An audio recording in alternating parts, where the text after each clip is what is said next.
Le coup de tocsin.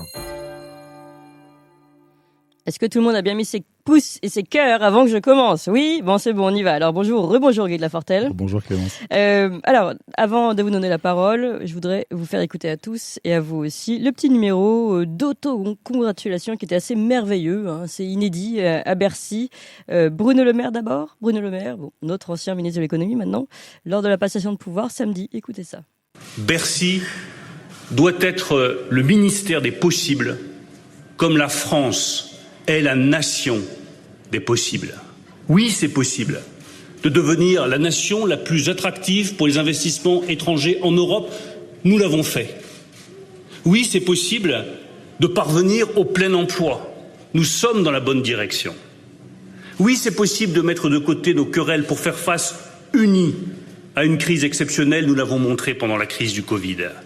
Oui, c'est possible d'ouvrir de nouvelles usines en France. Oui, c'est possible de relancer des filières industrielles. Oui, c'est possible de faire concurrence à la Chine et aux États-Unis sur les fusées, sur le calcul quantique, sur l'intelligence artificielle, sur les avions, comme sur les réacteurs nucléaires. Oui, c'est possible de nous imposer au G20 et au G7 pour mettre en place une nouvelle fiscalité internationale, plus juste et plus efficace. La France est la nation des possibles et la plus belle nation du monde.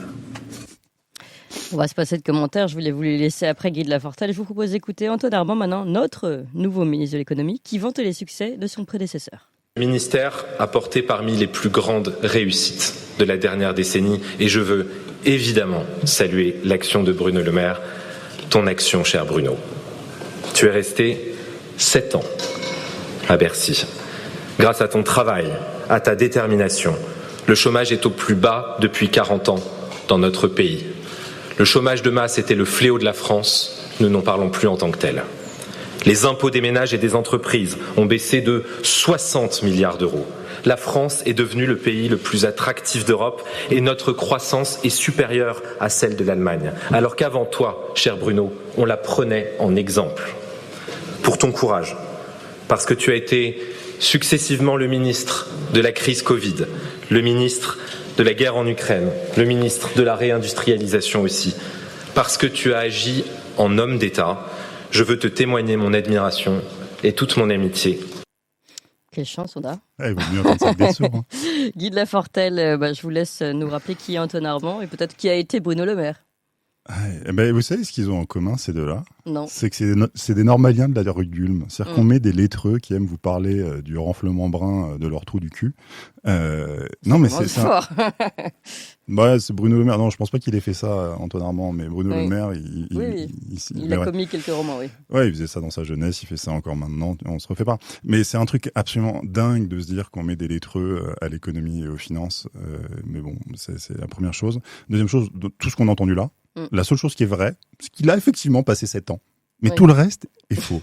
C'est-à-dire absolument tout. C'est-à-dire qu'il y a encore un article dans les Échos qui dit « Ah, mais en fait, on s'est rendu compte que le nombre d'usines baissait à nouveau en France. » Bah oui, parce que les seules usines qu'on avait fait revenir, c'est des trucs qu'on avait portés à coup de subventions publiques. Le chômage, le chômage, il le ressort à chaque fois. Oui, alors le chômage, on va faire très très vite. Oui, très vite. Les deux problèmes sur le chômage, c'est qu'il faut pas regarder le chômage, il faut regarder la population active occupée, parce que le chômage, on truque les chiffres très facilement, ce qui est un peu plus difficile sur la population active occupée. Et sur la population active occupée, si vous enlevez toutes les mesures, encore une fois, qui sont purement budgétaires, notamment d'apprentissage, d'augmentation des fonctionnaires et tout ça, vous vous rendez compte qu'en fait, non, on n'est pas dans une bonne situation. La situation est mauvaise.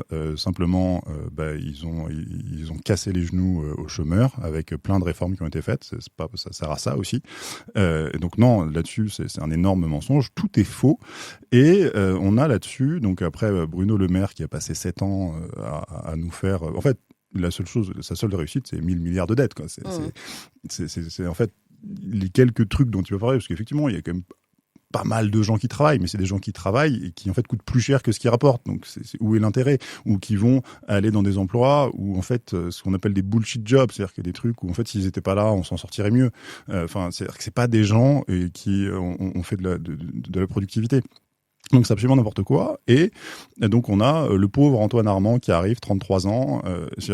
Bercy, c'est un État dans l'État. C'est-à-dire que c'est un truc, probablement que nos auditeurs n'ont pas tous côtoyé ces très hauts fonctionnaires, ces très grands serviteurs de l'État de Bercy qui ont besoin de personne pour savoir mieux que tout le monde ce qu'il faut pour ce pays. Je veux dire, il va se faire bouffer tout cru. Ça peut pas être autrement. C'est-à-dire que quels sont les faits d'armes de ce bonhomme? Alors si, il a fait Normal Sup, Elena, génial.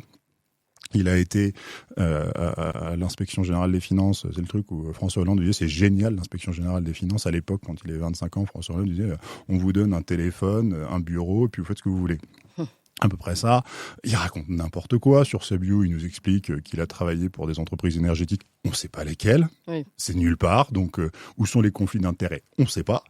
Donc, il a fait quoi? Il a fait il a monté une fondation à la mémoire de son arrière-grand-père. On va y revenir parce qu'il y a une espèce de souillure. C'est-à-dire que l'arrière-grand-père, Louis Armand, qui donc a été résistant, a été arrêté par la Gestapo, a été à la SNCF, donc tout le monde a appris maintenant qu'il avait été patron de la SNCF. Il a quand même fait l'électrification de la SNCF. C'est pas tout à fait rien. Il a lancé, ça s'est pas fait de son temps, mais il a lancé les premiers projets pour un tunnel sous la Manche. Et en plus de ça, ce qui est très très drôle, c'est que le Louis Armand en question a fini par commettre un rapport avec Jacques Rueff. Qui était un rapport sur la libéralisation de l'économie pour pouvoir s'insérer dans le marché commun. Qui est en gros un rapport qui dit qu'il faut préparer les entreprises françaises à la concurrence. C'est un rapport qui est très important dans la Ve République parce que c'est un peu le chemin à prendre, mais qui a jamais tellement été pris. Le rapport Attali, presque 50 ans plus tard, reprend une bonne partie de ces choses-là. Et le fameux Antoine Armand, donc l'arrière-petit-fils du Louis Armand, la seule chose qu'il a à son actif, à part avoir fait des comités de soutien et s'être fait comme élire député, le pauvre, il s'est quand même fait élire député, c'est d'avoir commis un rapport de 400 pages sur l'énergie. Donc, c'est-à-dire que vous avez l'arrière-grand-père qui finit sa carrière après avoir fait beaucoup de choses. Il dit, bon, peut-être qu'on peut réfléchir un peu. Lui, il commence sa carrière comme ça. C'est un joli retournement des choses. Et lui, il arrive là-dessus. Il fait un rapport sur l'énergie qui à vomir. Il y en a 400 pages. Déjà, c'est à vomir parce qu'il m'a pris beaucoup trop de temps. Et que derrière, il est plein. D'une certaine manière, c'est un très bon ministre macroniste parce que c'est un espèce d'en même temps. Il est en plein dedans, en train d'expliquer que non, la politique énergétique européenne, c'est très très mal, mais je suis quand même très très pro-européen, donc il va falloir changer ça de l'intérieur. Mais puis on va voir ce qu'on peut faire. Non, mais vraiment, l'AREN, donc la fameuse politique qui tue EDF depuis 20 ans, c'est pas bien, mais on va la refaire un peu différemment. La reine, il faudrait juste dire stop, c'est fini. Et donc, vous avez ce ministre qui, en fait, fait juste des mots. Il se paye de mots, c'est la seule chose qu'il sait faire, qui va se faire bouffer tout cru par les gens de Bercy qui vont pouvoir continuer à magouiller leur budget. C'est un peu le ton annoncé quand il lèche les babouches de son prédécesseur, de toute façon. Ça, à la limite, qu'il lèche les babouches de son prédécesseur, à la limite, on s'en fout. C'est-à-dire que pardon, vous ne pouvez pas dire que Bruno Le Maire a un bilan excellent. Il a 33 ans, il arrive, le patron a passé 7 ans, à la limite. C'est peut-être, en fait... je voudrais qu'on arrête de parler d'Antoine Armand parce que bon, son cas est fait, quoi. C'est-à-dire qu'il n'a pas d'expérience, il n'a pas d'expertise. La seule chose qu'il sait faire, c'est payer des mots.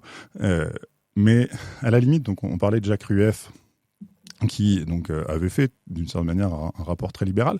Mais avant de faire ce rapport très libéral, il avait fait un truc qui s'appelle le Francfort. C'est-à-dire qu'il avait rangé sa maison avant de l'ouvrir. Oui. Et ça, c'est un truc que nous, on se dit qu'il faut absolument ouvrir notre maison, mais on oublie de la ranger. Oui. Et ça, c'est quelque chose et ce qui est très important, c'est que ce Francfort, on l'appelle le franc Pinet. Parce que c'était Pinet le ministre de l'économie à l'époque. Et Pinet était absolument contre le Francfort. Le Francfort, donc le passage au nouveau franc qui se fait en 1961, pardon, excusez-moi pour l'imprécision, c'est un des deux moments qui font qu'en France, on n'est pas parti totalement à la dérive au XXe siècle d'un point de vue financier et monétaire. Il y a le franc Poincaré en 1928 et il y a le Francfort, le nouveau franc en 1960. Si vous enlevez ces deux moments de rétablissement extraordinaire, on serait parti à la déroute tout le temps. C'est-à-dire que la politique financière et économique de la France, c'est une succession d'échecs avec quelques moments de grand rétablissement. Bizarrement, Poincaré, sur le monument du franc Poincaré, Rueff était déjà là. et c'est lui qui a la manœuvre. Et Pinay, qui est le ministre de l'économie, est contre ce nouveau franc. Ça porte son nom parce que on donne le nom du ministre, mais il était contre. Donc à la limite, le Antoine Armand, on s'en fout. C'est-à-dire que ce qu'il y a derrière, c'est qui bosse, qui est le Jacques Rueff d'aujourd'hui. Oui. Si on réfléchit un peu, le Jacques Rueff d'aujourd'hui, c'est qui? Alors, il y a plusieurs personnes. Alors à Bercy, il y a quand même beaucoup de monde, mais dans les gens qui font la politique, moi j'en ai deux en tête. Le premier, qui ne va pas vous étonner, c'est Alexis Kohler. Bah oui, secrétaire général de l'Élysée. Oui. Bah, bien sûr que vous l'attendiez. Il bouge pas, lui. Hein, lui, il bouge pas. Et lui, pour le coup, il est beaucoup plus important dans des très grandes politiques à long terme. Et Alexis Kohler, c'est quoi? Alexis Kohler, c'est le cousin de MSC, donc d'un très grand armateur de fret. Il est en prise pour collusion d'intérêts. C'est, on va le dire, excusez-moi, je vais le dire très grossièrement, mais c'est un mondialiste par intérêt. Le fret, c'est la souveraineté française quand vous êtes quand vous êtes associé à la famille d'un géant maritime du fret, vous n'êtes pas pour. Oui. Donc, c'est-à-dire que vous avez là un énorme conflit d'intérêts. Vous n'avez pas un Jacques Rueff. Déjà, pour moi, Kohler, quand vous l'entendez en audition, vous avez l'impression que à mon époque, on appelait ça un Pentium 7. C'est un pur ordinateur, mais cette personne n'a absolument aucune sensibilité. Dans le sens sensibilité aux choses. Et le deuxième, qui l'est peut-être moins aujourd'hui, mais était très important à une époque, c'est Pisani-Ferry. C'est Jean Pisani-Ferry qui a fait. Et Jean Pisani-Ferry, lui, pour le coup, alors son intérêt, c'est plus un intérêt de politique. C'est le stratège économique d'Emmanuel Macron depuis le début. C'est ça, qui était le directeur de France Stratégie, qui était le dernier reliquat du commissariat au plan. Et qui a assumé de vouloir détruire 1 million d'emplois ouvriers en France, qui a assumé de vouloir que la France ne soit plus un grand pays industriel. Donc c'est ces gens-là. Oui. Donc non seulement vous avez un Antoine Armand qui ne veut pas pouvoir faire autre chose que rien. Si, il va là à la limite là où c'est un très bon choix, c'est qu'il est exactement dans les pas d'un Bruno Le Maire, c'est-à-dire qu'il va avoir aucun problème à venir vous raconter des grossièretés, des trucs qui normalement devraient vous empêcher de dormir après. Merci beaucoup. Pardon, j'étais trop long. Non, mais c'est juste qu'on a Nicolas Dupont-Aignan qui, je suis sûr, a beaucoup de choses à ajouter également sur ce gouvernement, mais on a compris